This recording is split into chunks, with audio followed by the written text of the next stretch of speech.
ఇతర భాషల దర్శకులను నమ్మడం తప్పేం కాదు. కానీ గుడ్డిగా వారి మీద ఓవర్ ఎక్స్‌పెక్టేషన్స్ పెట్టుకోవడం ఖచ్చితంగా తప్పే. ఒక పక్క 'అమీర్ ఖాన్', 'సల్మాన్ ఖాన్', 'షారుఖ్ ఖాన్' లాంటి స్టార్లు దక్షిణాది దర్శకుల కోసం ఎదురు చూస్తుంటే, మనం మాత్రం కనీసం ట్రాక్ రికార్డ్ చూడకుండా హిందీ డైరెక్టర్లకు పచ్చ జెండా ఊపేయడం దారుణమైన ఫలితాలిస్తుంది. గతంలో 'రామ్ చరణ్', 'మగధీర' లాంటి ఇండస్ట్రీ హిట్ సాధించాక 'అపూర్వ లిఖియాకు' యెస్ చెప్పడం 'జంజీర్' లాంటి బ్యాడ్ మూవీని అందించింది. 2013లో సోషల్ మీడియా ఇంత ఉధృతంగా లేకపోయినప్పటికీ ముంబై పత్రికల్లో చరణ్‌ని ట్రోలింగ్ చేసే రేంజ్‌లో ఆర్టికల్స్ రాశారు. 'ఆదిపురుష్' విషయంలో ప్రభాస్ ఇదే పొరపాటు చేశాడు.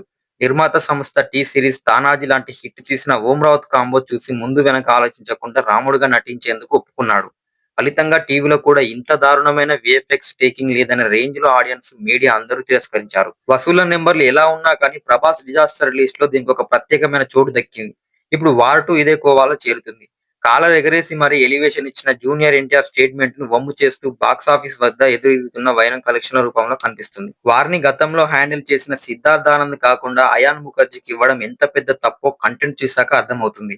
తన పాత్రకు నెగెటివ్ షేడ్ అర్థం చేసుకోకుండా కేవలం 'హృతిక్ రోషన్‌తో కలయికని చెప్పగానే ఎక్సైట్‌మెంట్ అయిపోయిన తారక్ ఇప్పుడు తగిన మూల్యమే చెల్లిస్తున్నాడు.